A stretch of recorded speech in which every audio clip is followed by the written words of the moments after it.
Good evening. It's about 7:05 p.m. This is the Conservation Commission meeting for Wednesday, December 10th, 2014. This meeting is being taped for rebroadcast at a later date. Our meetings are available online at the town website, which is auburnguide.com. Is anyone present today making a recording of this meeting? Okay. With no one saying they are. The first item on the agenda, actually, the first item on the agenda doesn't start until 7:15. Town of Auburn? Yeah. Okay, so in that case, why don't we discuss something else? We have John Deere here. Oh, you are? At 7 o'clock. It's lower on the agenda. See it down? I'm sorry. Maybe I should have. Aha! It wasn't a hearing, that's why I didn't put it Oh, at there the it is. top. All right, so Yep. we have Mr. Under Vieira from discussion, VHB. yes, with Scott Jackson. Okay, in that case, would you come up, please? Sure. My name is John Vieira. I'm with VHB. I'm representing National Grid tonight. Okay. And with me is Scott Jackson from the University of Massachusetts and Tim Chury from the Division of Ecological Restoration. Okay. For some of you that don't know, the Auburn Conservation Commission issued an order of conditions for National Grid Z126 project, which was a new transmission line. It impacted a number of wetlands, mostly conversion of forested to other types of wetland. I remember the filing. Yeah. As part of that, there was mitigation that was provided through federal permitting, but also for DEP as well.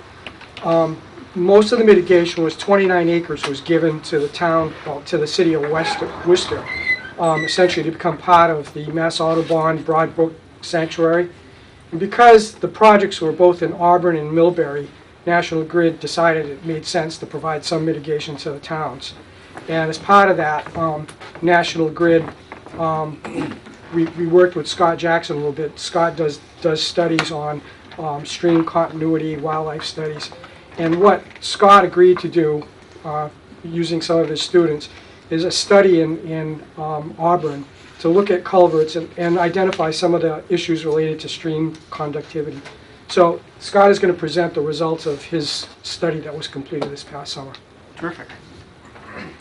Well, thank you. And I think my presentation is on that device, so if I could maybe borrow the mouse. Thank you. Oh, there it is.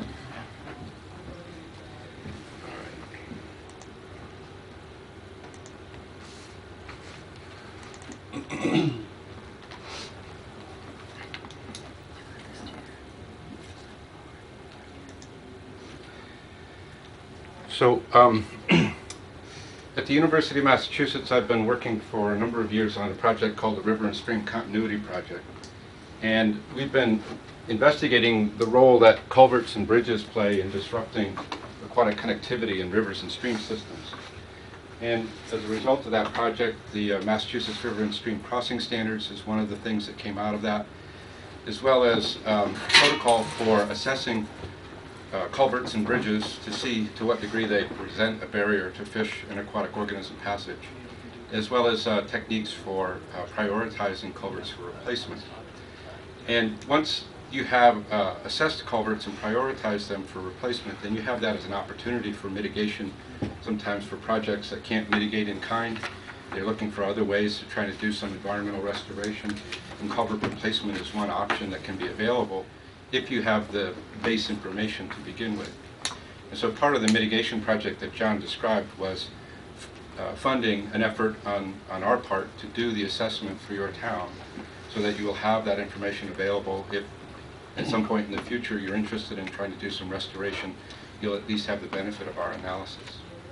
So what I'd like to do is just run through quickly the sort of conceptual basis for why we do this, talk a little bit about the methodology we use, and then show you the results of the assessment, and then finally how you can get access to the information through our web-based database. Great. So the reason why we're concerned is that rivers and streams are long, linear ecosystems that are highly vulnerable to fragmentation. And where you have long linear infrastructure like roads and railroads, you have a lot of opportunities for those two to intersect. And at those intersection points, we often find structures that are there to pass only water and that were not designed to pass fish or other aquatic organisms. And so part of our program was assessing to what degree some of those structures are blocking the movement of fish and other organisms. And at this point, our results indicate about half of the crossings out there are moderate to severe barriers to the movement of fish and wildlife. So we've known for a long time that dams are a big issue, and especially in the Northeast where we have lots of small dams that disrupt the continuity of river and stream systems. We've only recently begun to focus on culverts, which some have come to describe as basically dams with a hole in them. Mhm. And as you can see in some of these pictures, it's hard to imagine if you're a decent-sized fish trying to swim through some of these structures. The problems that we tend to encounter have to do with velocities, where you have a lot of water trying to get through a small space. You tend to increase velocities, often beyond what the fish can tolerate, so they just don't have the swimming ability to make headway against this kind of flow.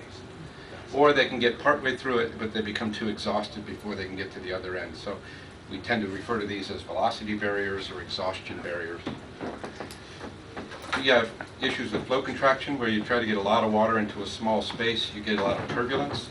Turbulence can be very disorienting to fish that have sensors along their bodies to help indicate where flow is.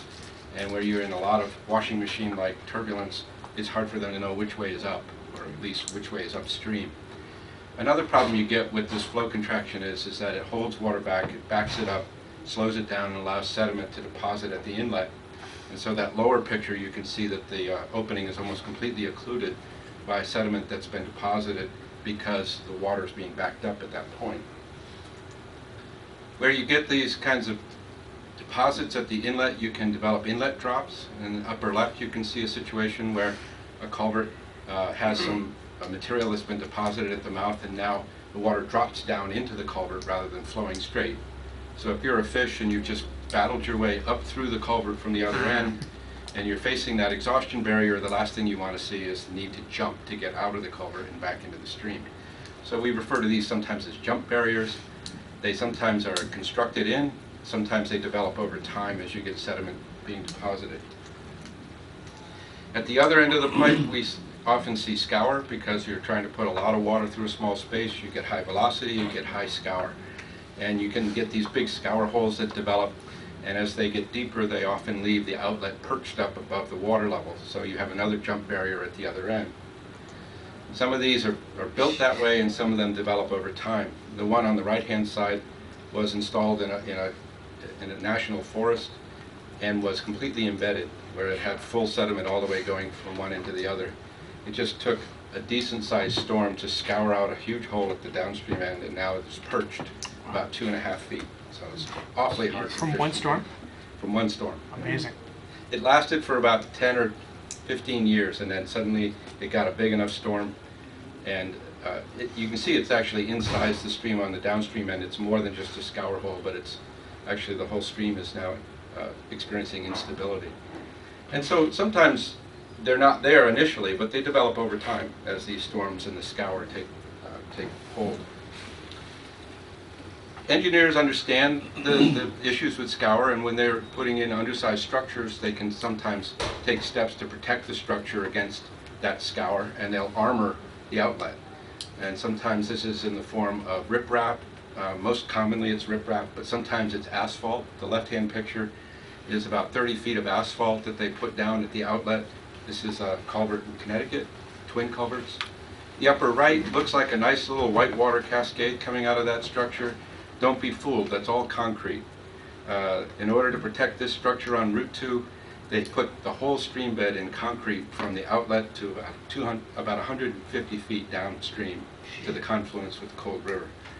And so even though it looks like a natural stream, there are no resting pools, there's no place for a fish to sort of get its energy back after it's worked its way partway up. It's almost completely a barrier to fish. Sometimes we lose structures during storms, and people will learn their lesson about undersized culverts, and they will put in bigger structures next time. But if you just put in a bigger structure, that may help you at high flows, but it tends to create problems at low flow where there's just not enough water for animals to swim through. And so that's another problem that we commonly encounter.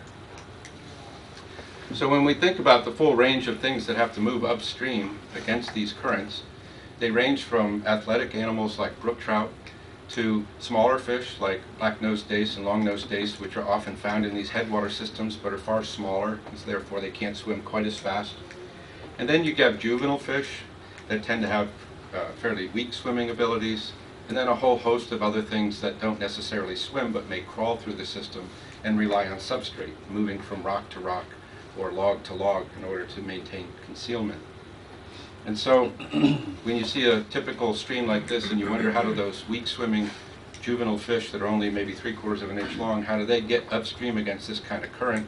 The trick is that there's lots of different ways to go. So if you're a big-bodied fish, you may go right through the deepest part of the channel. Another fish might take a different route, may burst swim right through the rapid part and then rest in the pool above it, and then swim through the next rapid part further on. But natural channels have a variety of pathways, and these pathways will shift and choose and change over the seasons as water levels go up and go down. And the smallest fish and the juvenile fish tend to hug the bank edge, where a lot of this rocky substrate along the edge creates drag and shallow water that has very low flow. So low velocity zone right along the edge helps those little fish move upstream even against a fairly good current. And when you take a natural system like that and compare it and contrast it with a typical culvert, there's no variety of pathways, there's no different velocities to move through, there's no resting pools, there's no substrate, there's no bank edges with the slow moving areas for juvenile fish. And this is why we're concerned about them. So we developed this field assessment methodology which uses this field form, which I don't expect you to read, it's really pretty, so I wanted you to see it. And we had a graduate student and an undergraduate technician working with him that went out and used this assessment to assess the structures in Auburn. From that assessment, we can then plot out where the barriers are. And so this is not Auburn, but this is another area where we did some work. And in this case, the red dots are the ones that are severe barriers, and the orange dots are significant barriers. And you can basically get a sense from these kinds of maps where some of your biggest problems might be. But we then use that information as an input into a modeling system that we call CAPS, the Conservation Assessment and Prioritization System, where we do landscape-based modeling to try to determine ecological integrity of rivers and streams, wetlands, forests, all kinds of ecosystems. But we can also use this to look at what benefits you might get from different restoration actions and trying to compare options that you might have to see where you can get the biggest bang for your buck. And so when it comes to culvert replacement, where you may have an opportunity to improve aquatic connectivity by replacing a culvert with a bridge, you may have multiple options and you want to have some sense of where you would be, want to put your money, where you would get the most ecological benefit. And so using CAPS, we can run the models during baseline conditions, and then we can make changes like replacing culvert number 1 with a bridge, and then recalculating the scores to see how much benefit you get. And so if we were to replace culvert number 1 in this scenario, the extent that you see color along the stream gives you an idea of the geographic range of benefit, and the intensity of the color gives you the magnitude of the benefit. In this case, it's pretty mild.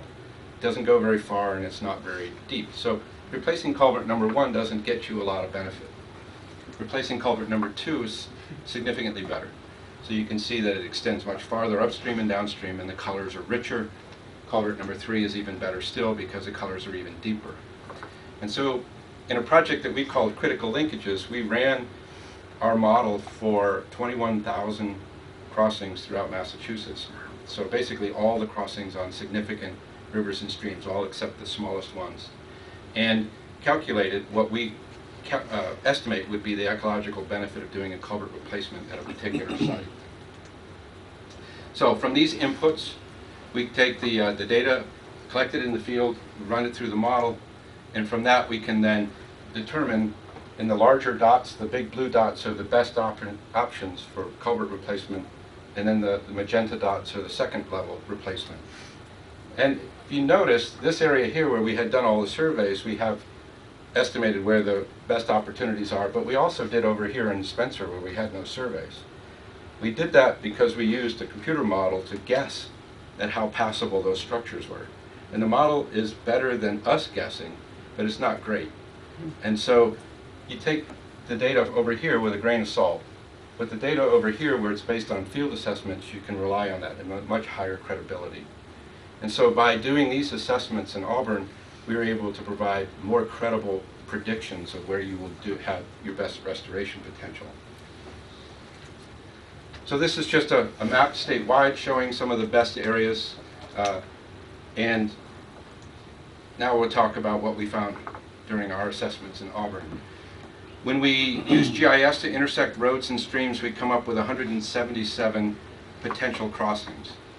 And we don't always know whether these are real or not until we go out in the field. And actually, when we went out in the field, 30 of them are not actually there. So that usually happens when there's an error in the line work. So they have roads and streams running side by side, and the person who does the photo interpretation is trying to guess how many times they cross. And sometimes they're wrong because it may be under forest cover, it's really hard to see, so you're doing the best. There were 43 sites that we did not assess because we could not safely get access. So these were on highways and on railroads primarily, where there wasn't a good place to park or where we didn't have permission to be out there, like on the Mass Pike or on the railroads. 53 crossings were not assessed, but these were primarily in buried sections of streams where we didn't actually have a traditional crossing with an inlet and outlet. There'd be a line on the map where the stream used to be, but when you showed up there, you couldn't see evidence of it. So we'd often see strings of dots where there was a long section of buried stream where the area had been developed previously. So that leaves us with 51 crossings that we could assess, that were safe to assess, and that were actually there, which was fewer than we expected. We were hoping to get 100, but we did all the ones that we could do, and we ended up with 51. This sort of shows the distribution of where we assessed and where we didn't. The red dots are the high-risk sites that we didn't go to because of safety concerns. The yellow ones are the ones that are mostly represented buried streams, and the green ones are the ones that we did assess. Stephanie, who was the student that worked on this, put together a few images just to show the situations that they encountered when they were out in the field. So here you see the string of yellow dots are primarily a buried section of stream where there's still a line in the maps, but not actually a stream on the ground. In some cases there may be evidence of an old channel, but no evidence of a stream. Here's another one. The line work is sort of funny. Maybe there used to be a pond here or something, but I don't know why it looped like that. But there's no sign of a stream until you see some of the old channel before it enters the pond. And then you have dots, but no stream over on this side. Sometimes the reason why we end up with no crossing at a site is because it's shown as a divided highway, and so there's two lines on the map for the road, but there's really only one crossing. So in this case, we assessed one and the other one was designated a non-crossing. So that's how we end up with extra crossings sometimes. And here's another situation where you have just becoming a divided highway, so there's two dots there, but in reality there's only one structure. And then other places where you can't see the stream channel anymore because it's buried. So the 51 that we did assess, this is how they break down. 29 of them fell into the category of either minor or insignificant barriers. And the rest of them, 22, fell into moderate to severe. And so these are the ones that we'd be most concerned about and probably look as potential candidates for replacement.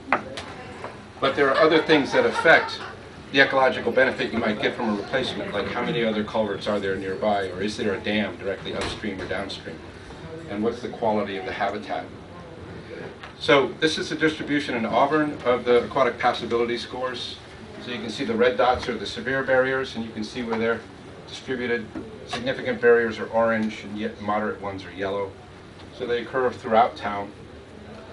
But again, once we convert this into the critical linkages prediction of where the best restoration points are, they're not always where the most severe barriers are because of other complications. So what you have in the report that we issued is this map that shows that these dark red spots here are the ones that we think are probably worth considering for replacement.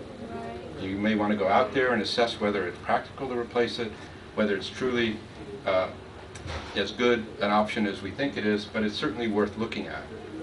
And then, so when I say top 20th percentile, that means that it's in the top 20% statewide in terms of restoration potential.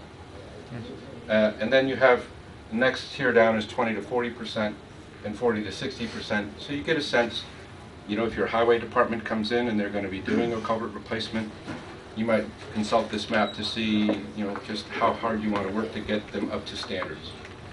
If somebody's coming in with a project and they need to mitigate, you might point them to one of these sites and say, well, think about maybe a culvert replacement at one of these areas. So then I want to just show you how you can get access to the information. We have, this project is now expanded. It started in Massachusetts, and it moved to Rhode Island, and then it spread into New England, and now it's moved all the way down to Virginia. So we have 13 states as part of the River and Stream Continuity Project. Despite the fact that it says New England up there, that will be changed soon. This actually just included all these other states in the last couple of days. But when you go to the website, and I'll show you the URL in a minute, this is the page that you get to initially. And so here's the URL. You would just go to streamcontinuity.org and then /CDB2 for Crossings Database Second Generation. So if you go to that, you'll get this page. And then from this page, you can filter the data in our database to get just what you want. So if what you want to do is get all of the information from Auburn, you would go to states, pick Massachusetts, then you would go to town and pick Auburn. So here you see Massachusetts, click that, click Auburn, and then hit search. And when you hit search, you'll get 81 records. You say 81, he said 51. This includes the 30 that we recorded as no crossings. So those get entered in the database as well. And then you can get access to the information for each of these crossings that has a code. You can just click the code and it'll bring up data, but most people have no idea what that code stands for. So the options you have for accessing the data are to download it as an Excel file, where you'll be able to see all of the data that were collected. Or actually you have the option of just a simple download or the detailed download, which has all of the data. Your GIS people can export a shapefile, so it can immediately be brought in to the GIS and used to create maps. Or you can click on this Map Results button, and that will open up our online mapper, which will show you the distribution of all the crossings in your town. And so in this case, the black dots are ones that have not been assessed. The black dots with an X through them are the ones that we determine are not really crossings. They're not there. And then the color coding has to do with the level of severity of the structure in terms of how much of a barrier it is. And so you can click on a button and it shows you the key, and you can see how the color code can be used to make sense of this. And so then you can zoom in, you can zoom out, you can click the satellite image to see an aerial photograph so that you can get a better sense of exactly where that is and what it looks like. You can also click on any of the dots. If you hover over any dot, you get its code. You can't click a black one because there's no data. But if you click a colored dot, it will bring up the individual record for that. And you'll be able to see the data that were collected as well as the images that were taken during the survey. You can click the image and it'll blow it up and you get a better look at the structure. And so this is what we did with the project that National Grid gave us. We hope that this information will be useful for you to understand a little better the streams and what may be fragmenting them, and opportunities for mitigation if ever an opportunity comes. I'd be happy to answer any questions. It was a very good presentation. Very happy to see Yeah, that. that's fantastic. So yeah, I'm at UMass. If questions come up, feel free to contact me. Do you have a card? I'm supposed to be filling out the form for new cards, so I don't have any. My cards are outdated. Oh, did you have the URL? I don't know if you talked about that. Yeah, I had the URL for the database, and I can go back to it if you want. I guess It's streamcontinuity.org is our website, and my email address is really easy too. It's sjackson@umass.edu. We can send all that information to Sheila and she can distribute it. That'd be great. put it on our Yep. for instance. Yeah, and I apologize, I should have cards, I just keep putting it off. I finally got the form, I just have to fill it out. Okay. Thank you very much. Thank you. Very interesting. Informative, very interesting.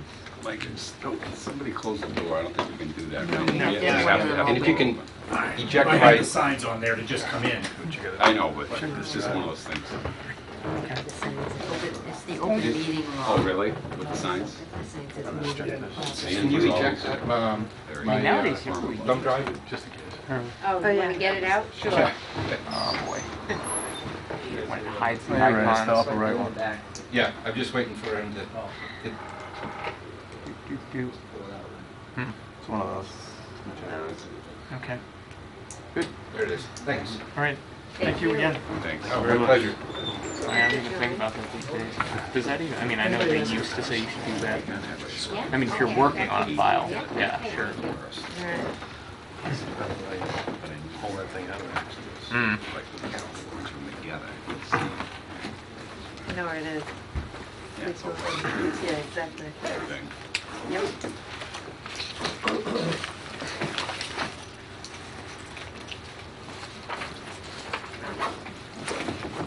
Thanks again, Noah. Thank you. Good night. Thank you, you Good too. night. I was just gonna say. Hard, Go back. flat tracks, I don't generally do it. All right, the next matter on our agenda is the 7:15 public hearing for the town of Auburn. The DPW notice of intent for the widening of West Street.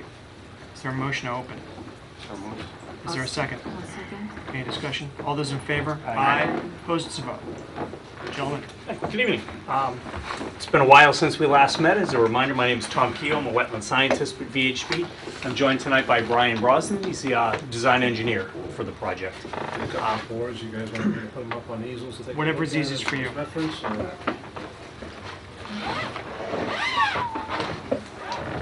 Back to our site visit. I don't believe the commission had any requests for additional information or any specific items to be addressed No. at that time. Somebody has to do it.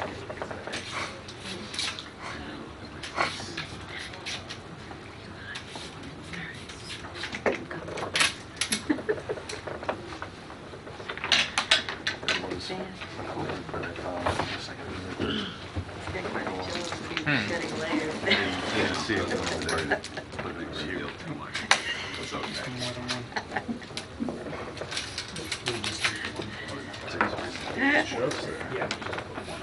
Really?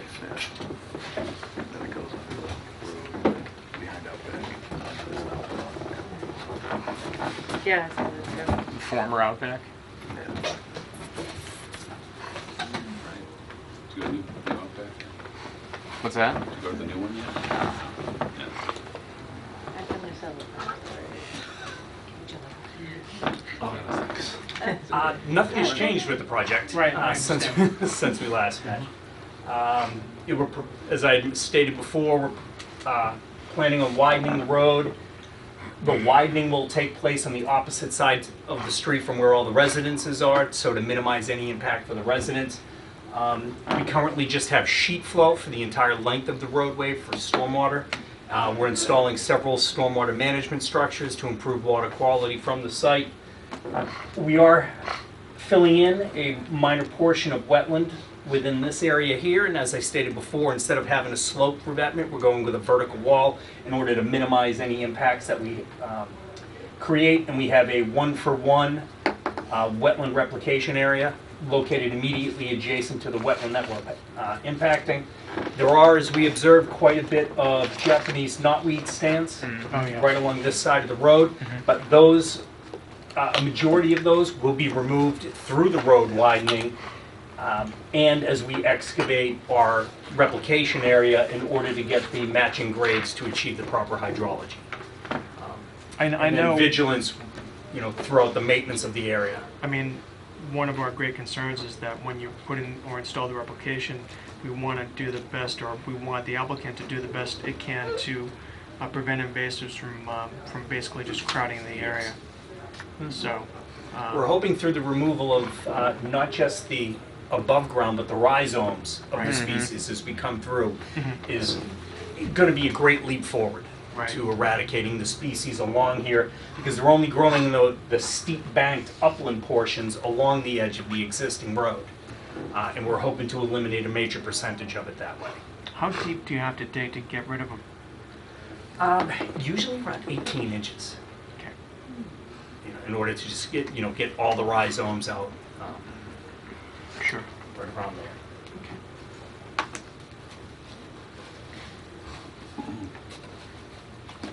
Does anyone have any other questions? I have some findings for the board. I did some additional homework on this. Okay, So- Professor, tell us. All right, so when we did our site visit, if you don't mind, I'll just point this out on the plan. When we did our site visit, we noticed, of course, this underground culvert that comes across. It's a 12-inch corrugated Yeah. pipe, and you guys are actually posing on here an 18-inch from the plan I was looking at with Bill, right? Yes. And it's a different material, right? Because there's not as much space between the pipe and the road, so it won't be another corrugated pipe. It's gonna be it's something else. And DI, I forget what that is. DI is ductile iron. It's like a clay pipe. Correct. Okay. Yeah. So I wanted to make that note. Okay. Okay. And also, we didn't see the large 48-inch culvert that goes under the road here. Yeah. Right, it Right. pops out in here. I think Right. right here where we have that nice even line. Yes. Coming That's for the yeah, wetland that's where it flagging. is. And our concern Mhm. last meeting was if the runoff from the Route 12 and 20 project was contributing through this small pipe, and it turns out that it is not. And I confirmed this with town engineer Bill Coyle, Okay. that the system runs, just as you said last meeting, and I confirmed it, that it does come up here behind the residence and then goes across Appleton Road, and that's where the water flow comes Yeah. from the 12 and 20 We project. were looking at the 1220, we followed that whole system down, and he said, it goes was under the parking lot of the old Right. Outback. It goes underground, and then it comes out right over there. Exactly. I mean, I don't know how clean it is and all that. It was Well, actually I- rather clear. Yeah, actually, Was it? we're the design engineers for the 1220 job. Oh, that's why I On recognize the it. construction now, so we did follow all that back, and like I said, we are gonna be, there's a detention pond being built behind Right. the, it's like It's a hot. antique 99. store or something. 99? It's huge, yeah. Yeah.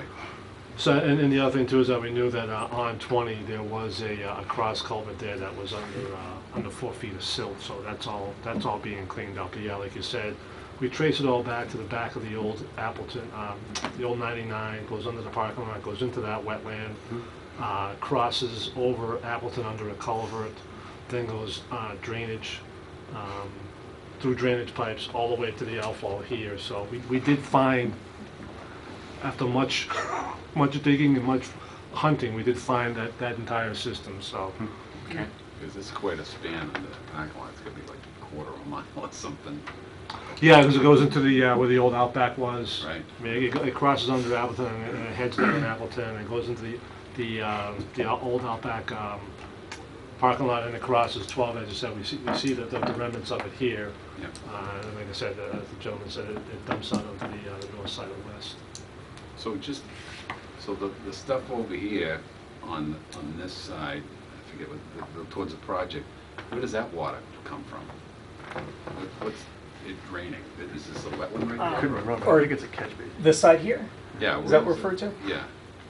Just my guess, this was all a wetland prior to them putting the road in, and now with the roadway kind of isolated it, but it does receive flow right through this feature here. Oh, I That see. comes Through in. there. Okay. Yeah, we were also the design engineers when Southbridge Street, the 12 was rebuilt a couple of years ago, and I'm pretty sure that parcel of land that's at the corner of West and Southbridge is a drainage feature as well. Yeah, man-made structure. Yeah. Yep. Okay. Any other questions? I have one other. Go ahead, please. Can I actually see the other end of the project? Oh, yeah, One more?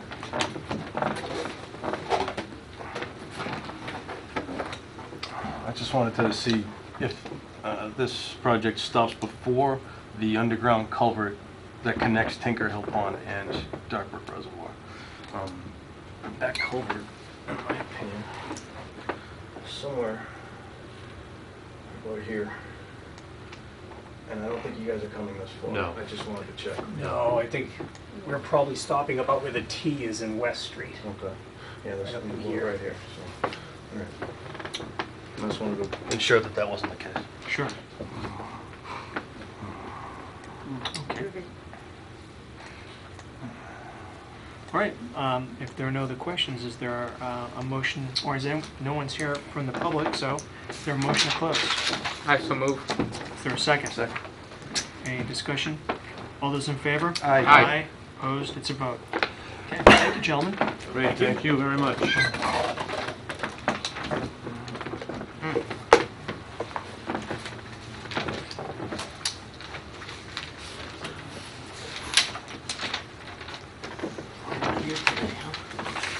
Another continuing via email.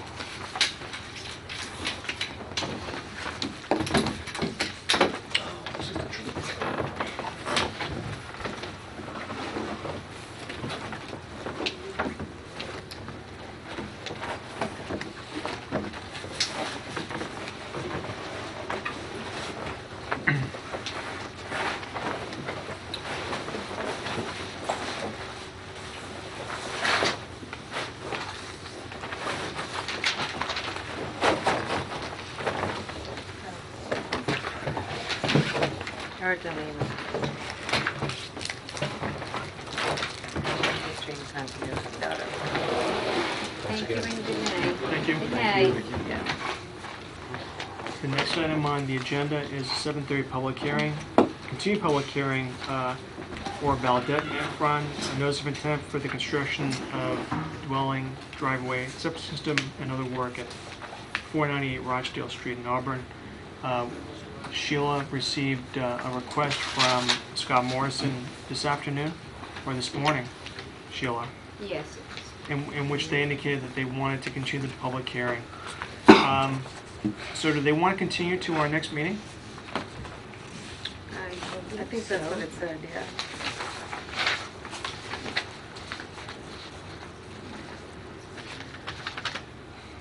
Meet again this month. I just opened my Nope. meeting, I didn't take the time to read it. I know it's just that he wanted to continue. Yeah, jeez. I know it says this month. I'm in No. next meeting. Yeah, he did say next meeting. So it would be the. Do we have anything scheduled for January 14th? your knowledge? Nothing yet. All right, so, I don't know if I need a motion. Do I need a motion? Yes. Okay, in that case, may I have a motion regarding the next meeting for 498 Rochdale Street? Move to continue this matter until, what's the date, January 14th. 14th at 7 p.m.? Okay, is there a second? I'll second that. Any discussion? All those in favor? Aye. Opposed? It's a vote. Okay. The next item on the agenda is a letter that we received from Anthony Oakman relating to our determination, a positive determination regarding work that he proposed for 600 Oxford Street South. In my years on the commission, I've never seen anyone file a request for reconsideration. And I don't think our bylaw or the regulations allow for it. I mean, I think perhaps what we could do, and this is open to discussion, is to maybe explain to Mr. Oakman why we issued a positive determination of applicability for the project. And this, of course, has to do with our regulation under 2.06 that we have a 25-foot no-build zone. And although we can issue waivers, those waivers, at least since the regulations have been in effect, are always considered when a notice of intent is before the board. And so in this particular case, even if the board was, I think, willing to consider a waiver, procedurally, I don't think we can do it because, again, there was no notice of intent before us. So what's your thought about that? Well, one thought that struck me was the information he asserts here, if he had filed that information along with his request for determination, the answer might have been different. That's one thing. But saying I have this information now, you know, already let the cows out of the barn. Exactly. Yeah, backpedal. So, I mean, if he wants to file an NOI now, that's fine. Well, I think at this point he has to, because I don't think, and I mean, not only that, but I think frankly, if we were, first of all, there's no provision under the regulation of the bylaw for reconsideration. Right. And secondly, even if there was, it's something that we would have to publicize. And again, it's not, we don't have the provision to allow for it. So I think probably the best response is to advise Mr. Oakman what our thinking was and issuing a positive determination, and just advising him that we can't reconsider because the bylaw and the regulations do not permit it, and encourage him to go ahead with the NOI. So that's all I got. Reasonable course of action? Yeah, the fact of the matter is, we don't know the proximity. No, we don't. And- We Right. don't, exactly. So, can I have a motion to that effect, please? So moved. Okay. Is there a second? I'll second that. Any discussion? All those in favor? Aye. Opposed? It's a vote. Okay. So Sheila, I'll come up with a letter and I'll forward that to you. Oh, that'd be nice, thank you. And you may be able to I use like that it when information in someone else his does notes. my work. What's that? I'll let you want to draft the letter. Right, he No, could no, submit this no. as part of his NOI. I could just send him an Like the email. cover letter to his NOI. Yeah.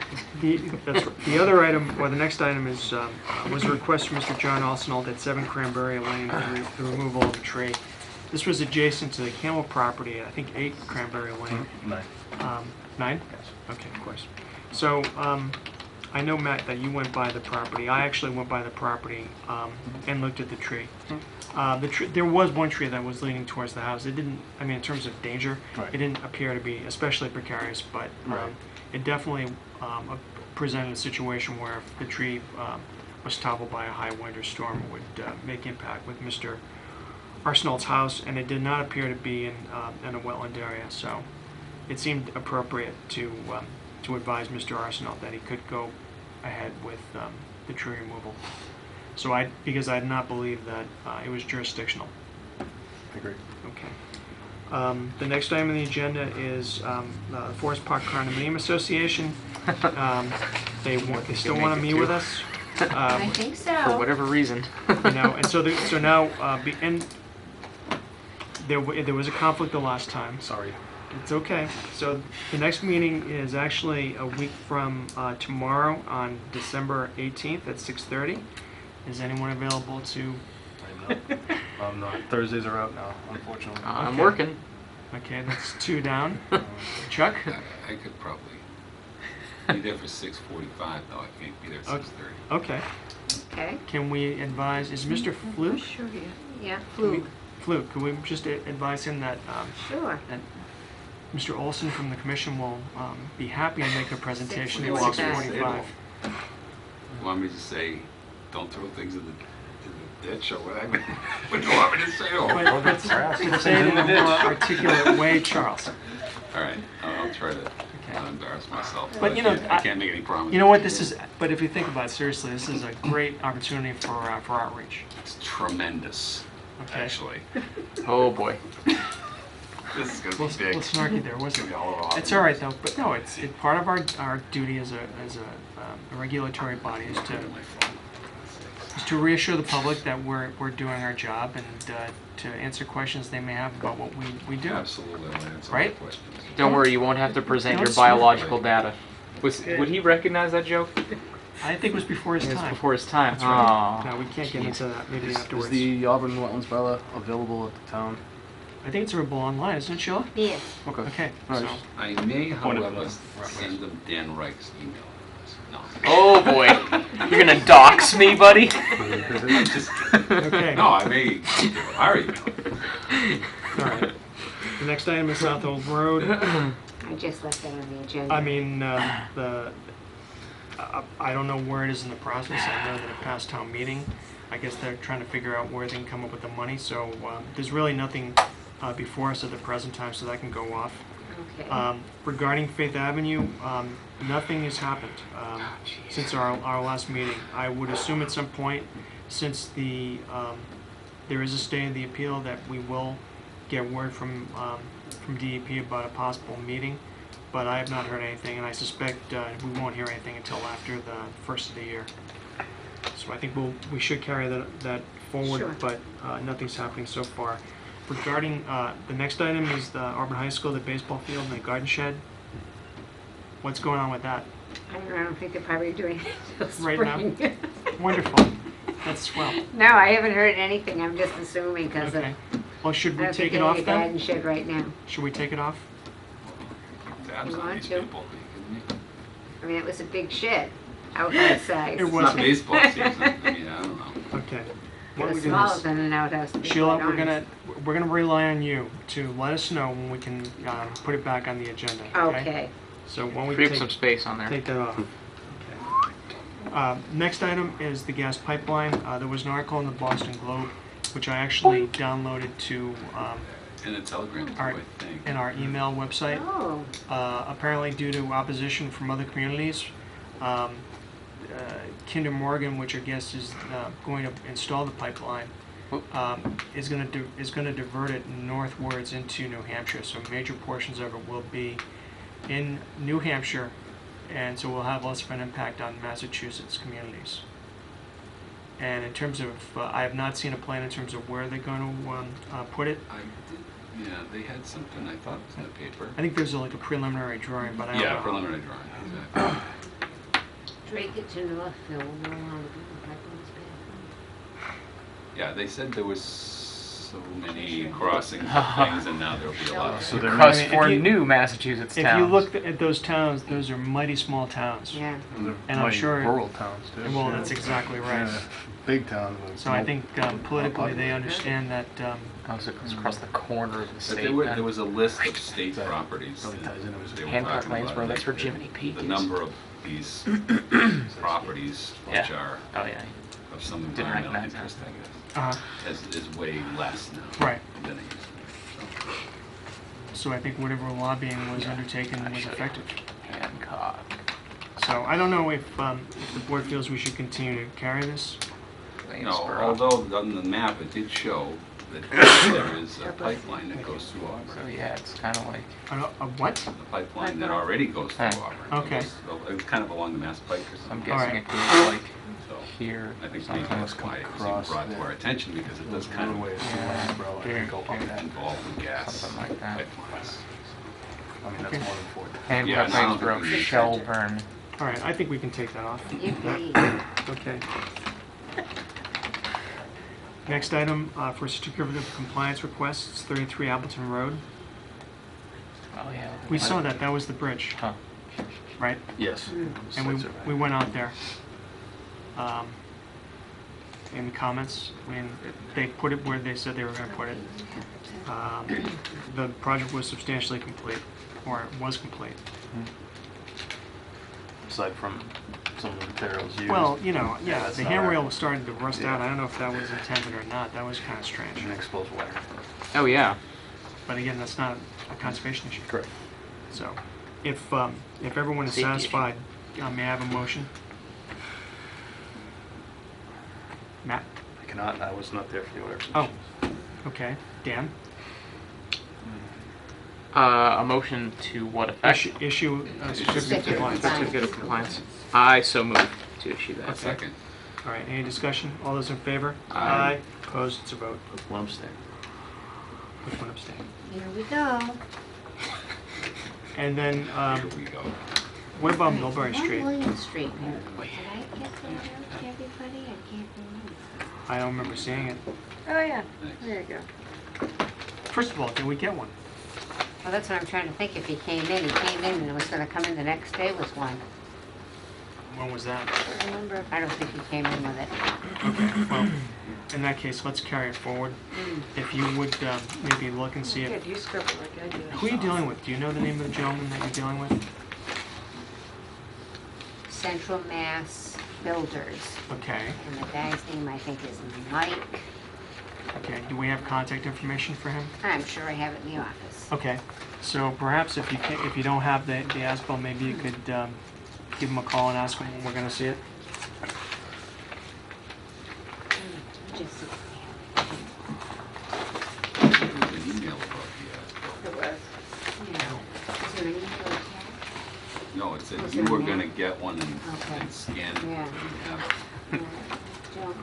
But I don't, I guess you didn't get it.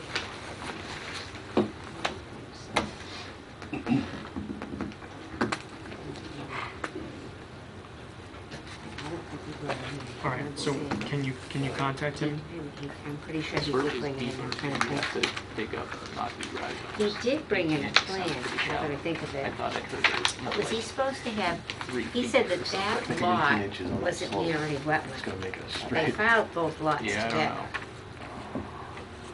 If I we think that issue a might be notice of bluffing intent for that both, we need an Yeah. as-built for both. Yeah, Maybe okay, that's but the- the that's as-built what- plan that's he what had, they all need he to do. had was What you showing need to the do house may not be location true. on the as-built. Minimum That was is- it, there wasn't any other information about anything. Was there supposed to be? Minimum to do it. When we get an So it as-built, won't grow back into the. They filed for noticeable two- time for period, two lots, which right? means right, something so like this is number, lot number 2, house number 1, the William depth Street. range, it'll slide under I'm the talking radar. about Millbury Street. Oh, Millbury, I'm talking about oh, Millbury Street. oh no, I've got nothing from them. I'm sorry, I I thought you thought were you were talking talking. about Williams too. Oh, We got the see, color. Okay, I'm still on Millbury Street. We didn't get Okay. anything? no, Okay, you'll contact the gentleman to find out what's going on. Okay, thank you. So that is not Central Mass Building. all right, I'm sorry. Okay. All right. I thought he said Williams. It was first on the agenda. Yeah, he skipped over it. All right, Skipped over what? 1 Williams number Street. 1 William Street, is that on, have you got the new agenda here? I do not. Oh, boy. Oh. I'm looking at the old I one thought I too. gave Me you. too. No, I'm sorry. Oh, boy. What I got in the mail. You know why you're on the same page with me, because you got the new agenda. Yeah, we have the looking at the chairman one that have it came on out the there. agenda. You should be Yeah, I sorry. squeezed that on. Yeah, you got the new one. I got the one in the That's why mail. there's May I- confusion. The trifold. Do you have an extra copy for me? Oh, that was the only new thing that. I thought that was the purpose of mailing it. Curious. That was the only Anyways. thing. Unbelievable. I'm sorry. Shenanigans. Anyways, 1 Williams Street, Yeah. Central Mass Building That's the only thing that on was the added. agenda. And I squeezed it in right there. Which doesn't appear on mine. all Don't right? be a knucklehead, Sheila. All right, all It right. appeared on the one that the town clerk received. What are we, chopped liver? No, but what I'm saying is, Let's, okay. let's start from the beginning. Okay, Okay, we received a request for a certificate of Request. compliance right, for 1 William for 1 Street. William Street. Now, if you look at that, is that the first lot or the second lot?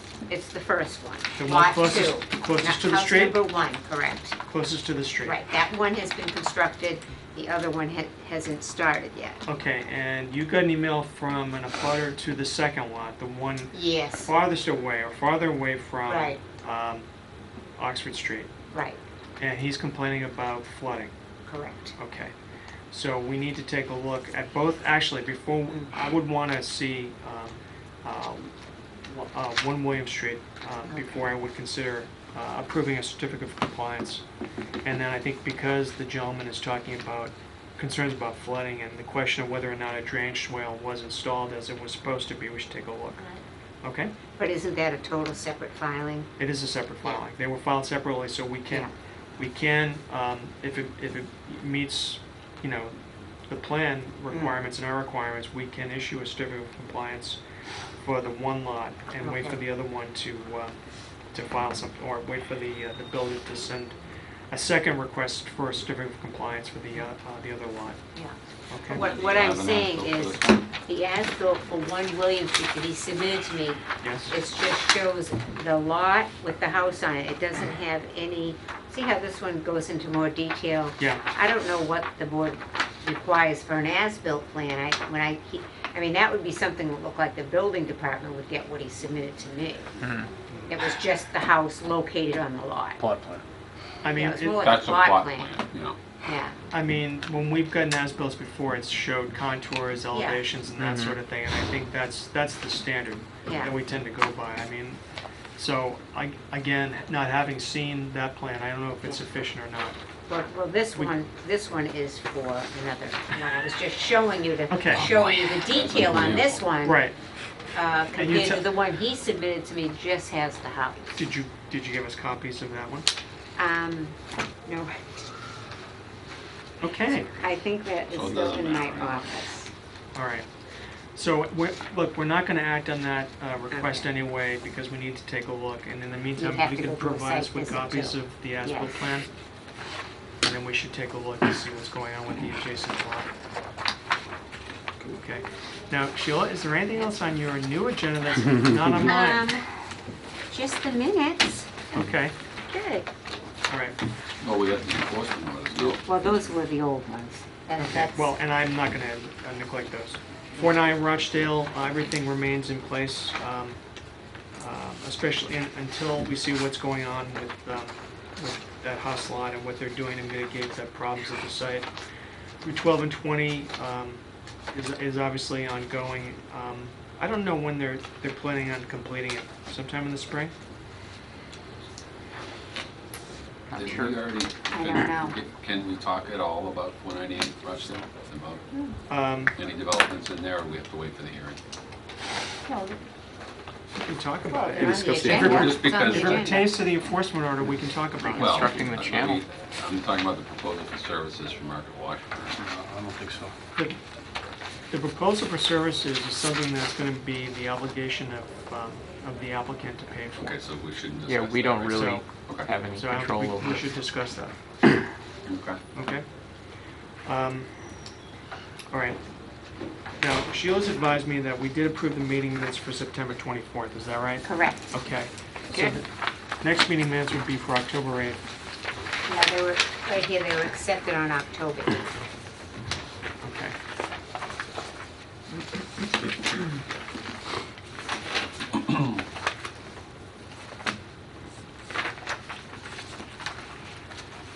Sheila, I don't think I've got a complete set for October 22nd. We can talk about that in a minute. Okay, But for the 8th, I did have a couple of corrections. okay, Under Tennessee Pipeline, which is near the bottom of the first page, yeah, it's grammatical mostly. To be discussed at the next meeting. okay, On page 2, 498 Rochdale Street, under the second paragraph, where it begins, would handle hazardous material. Instead of they, I replaced it with and. the second, oh, okay, I was looking down here, okay. Yeah, so the paragraph where the sentence would read, Michael Garland stated the Mass DEP would handle hazardous material and would send their own enforcement order. And then I would then move up, you had Casella, and then you had another paragraph for 498 Rochdale. Yeah. I've moved that one up in front of Casella, and I would begin that that new paragraph with photos. So I would just Okay, cross out the All right. begin photos were viewed of debris at the site. okay. And what did you tell me about the hazardous materials? Was there something, Oh, the only thing I changed is that instead of the word they, I would cross it out and put in and.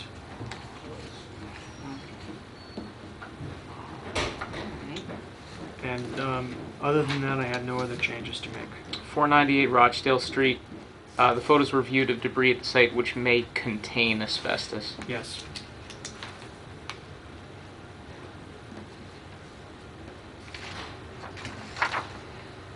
It's just, I don't know, it's kind of awkward. I'm trying to figure out what this means, actually.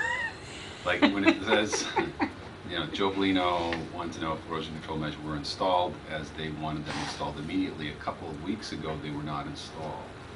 A couple of weeks from when he saw them, or? A couple of weeks before.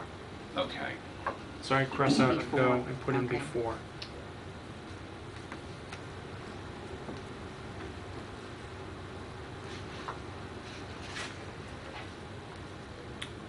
Okay. Anyone else? All right, in that case, may I have a motion?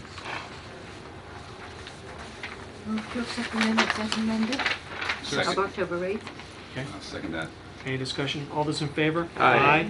Opposed? It's a vote. One abstention, I wasn't here. Okay. You can't say that for the next one. I cannot. No. So you would have, I just gave you new minutes tonight.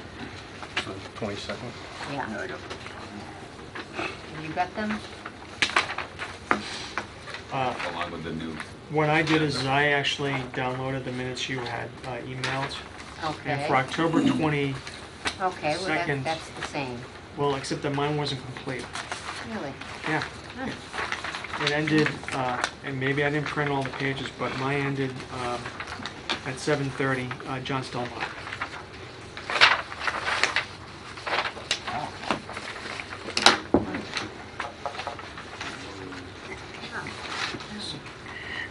Do you have a complete set? I think so. This is mine. horribly. Oh, thank you. Okay. Yeah, I didn't get.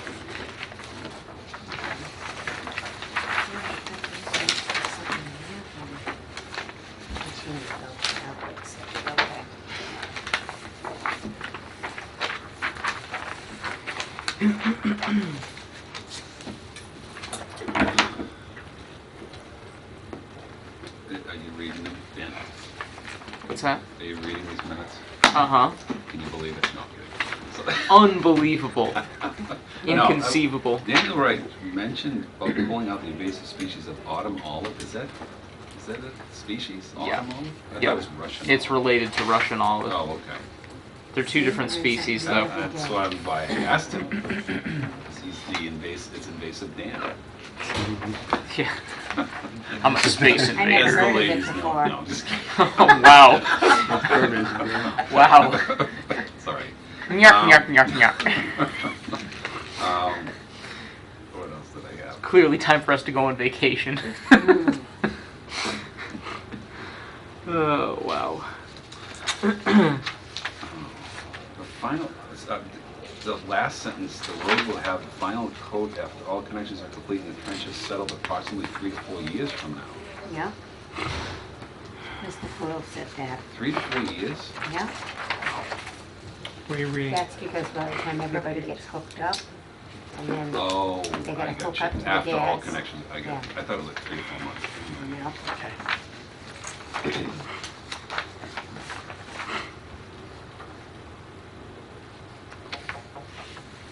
And I learned- Under, on this, for the 7:20 public hearing for Yeah. 29 Rochdale, it's the one, two, three. I think it's the 5th paragraph. It begins, the enforcement order was issued. See that? Enforcement was issued, therefore. And therefore, and I think you meant to say they scrambled to The file, applicant scrambled. or the applicant scrambled to file the notice of intent. Yeah. I don't know if scrambled is, when I think of scrambled, I think of eggs. Me too, I'm Therefore, hungry. the applicant rushed. And Oh, boy. Where is that? I don't even see it. It's Hurry. That was the word he line used. 6 on if he used 720 that hearing. word, then that's fine, but it should, it's not clear. It should be, was issued I and can't even see therefore, it on here. If he said that, you could just put that word in quotes. it's the last sentence of the first paragraph under 720.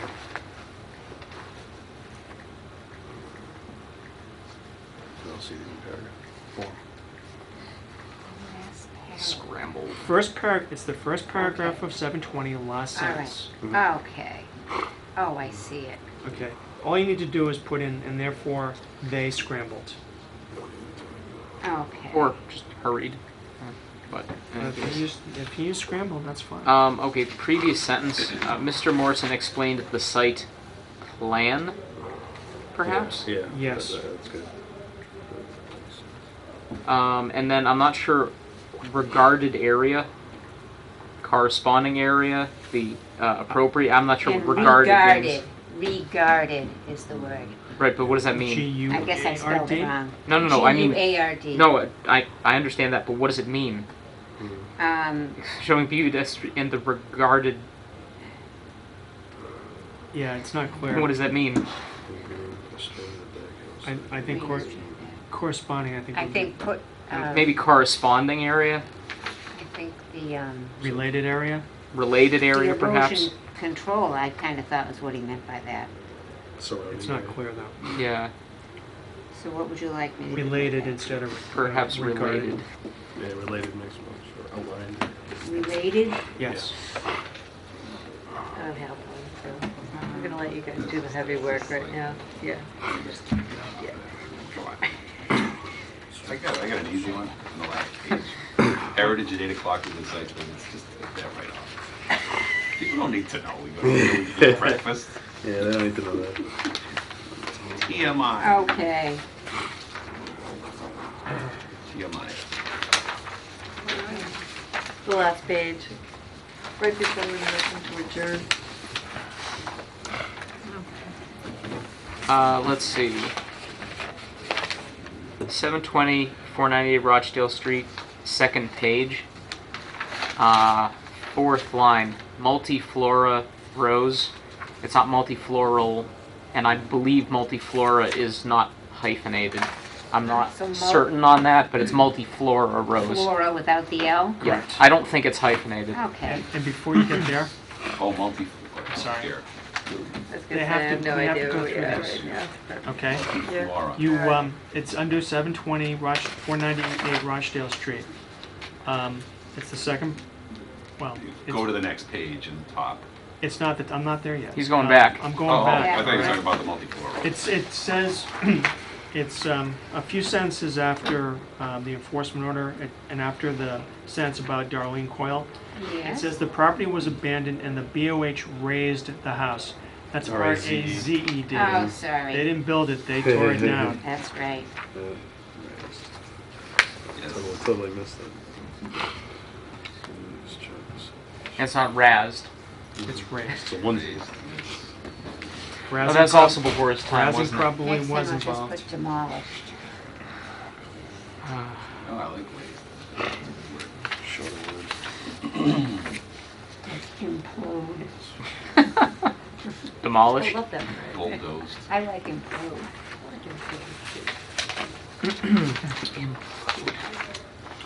On the third page, under John Stolmach. Sounds rude. After, it's near the top of the page, it's actually a one-word paragraph. It says, "The work will be 50 feet area." What does that mean? I'm sorry, I mean, I'm trying to, Very safe. 50-foot area. It's at page 3, so that would be this one. Page 3, okay. So, do we know what that means? I think 50 feet from the buffer zone. Entrench the fence.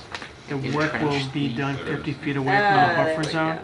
Are you sure about that? You can make it, Double check Margins, on that. entrench the margins. The work will be 50 feet area. yeah, I mean, that's, we are self-explanatory. that's really, What interruptions I get doing You these have to things, I ask. can't even Should imagine. we I want to understand, take them home. but it, we just, if we don't know what that means, it's a problem. No, that's for She's sure. such a colloquial. All right, I will Look find at out. the tapes. All right, so.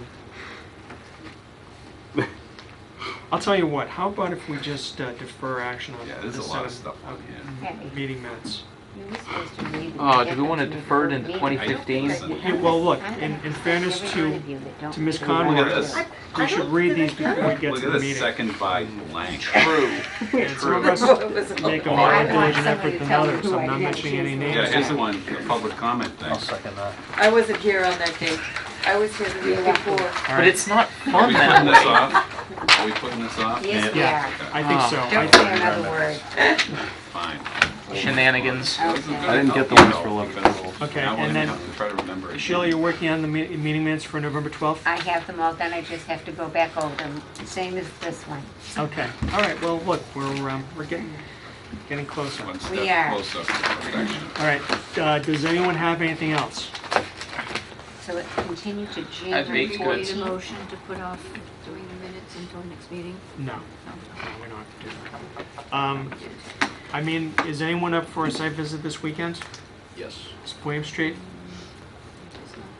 It'll be, I'm sorry? If it's not I five don't know if that's If it's not Yeah. 5 below zero and if it's not, pouring rain or snow, Perhaps Sunday, as opposed to Saturday. Williams. Can't do something.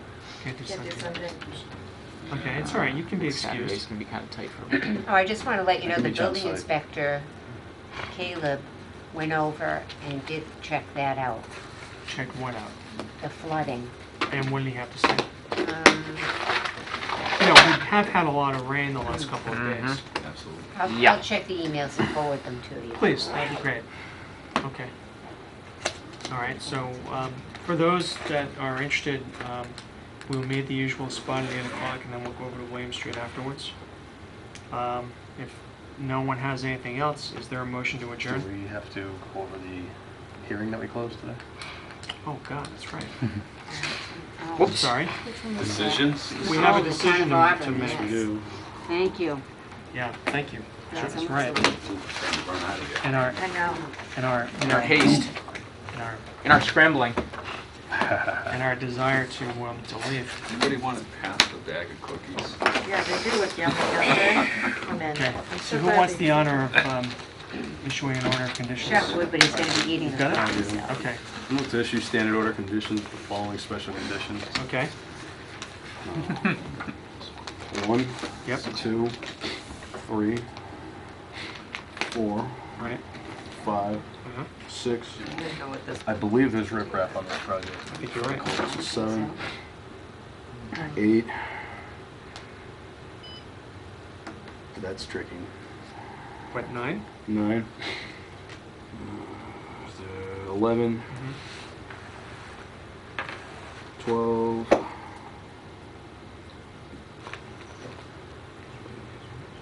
13. All right, when we were here the last time, there was some discussion about maybe adding on to our special conditions, and we don't have to do it necessarily now. But as Dan, I think, and Chuck and others have mentioned,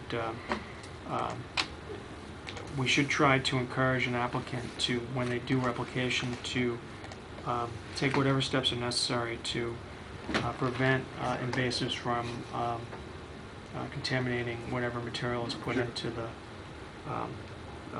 the mix that's used. So, would someone like to suggest a special condition with respect to West Street, keeping that in mind? I'd like to add that to the aforementioned motion. Okay, So, you want to try to provide some language? I will. Okay. So, standard order conditions plus special conditions, they are with bylaws 1 through 13 minus. Which one was 9 that? and 10. Is that correct? No, it was 12. No. Which one did I do? It was a 10. It was 10. Okay. And Minus did you 10. pick 9? I did. You did say 9. Yes. And with Okay. the extra special condition that we ensure, or the applicant ensures that the invasive habitats within the replication area are removed. Okay, and that the materials that are used for replication are free Of invasive species. of invasive species. Materials? Yes.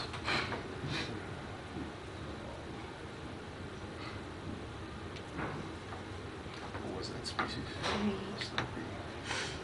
West How Street. the heck would they go about Knotweed. doing that? They're going to have to be diligent. They have to get good materials.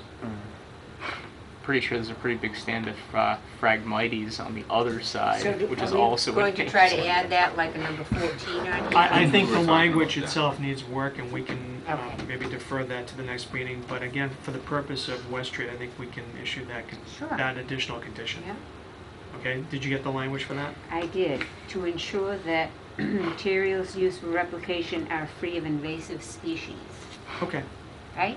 Very good. okay. Is there a second? I will second that. Any discussion? All those in favor? Aye. Opposed? It's a vote. That's the only Thank you, Mitch. Yeah, that was it. You got a thing to sign. signature Just sheet, one though. Flip, flip, flip. Yeah, those are really good. That has to be. Yeah, we'll need all that stuff. second. Somebody, Yeah. All Dad's right. Those like office Danish got ones? another basket of baked goods. They got one like probably for Thanksgiving, and I guess this is probably the pre-Christmas one. Aren't those types of treats sort of anathema to what he does for a living? He's very health conscious too. He really is. Well, if they were given to him, It's a So, gift. I mean, you know. what are you gonna do? I That's mean, why I he's a brought it dentist. in. Yeah, that's why I brought it From to an us, enemy. for us to eat. So we can sorry. all. It wasn't from competition, that's for sure.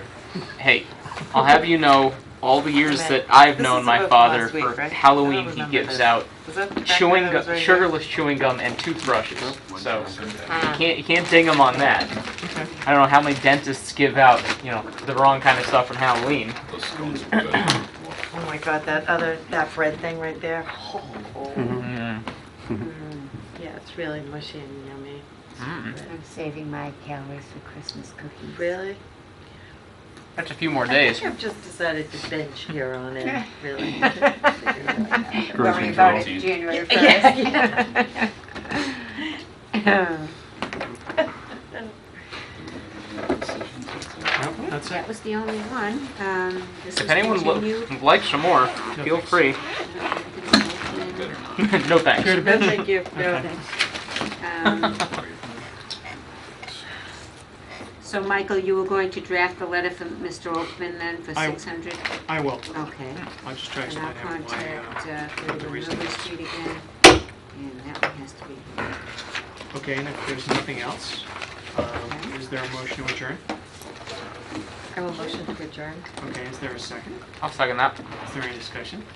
All those in favor? All right. Opposed? It's a vote. Thank you very much, everyone. Well.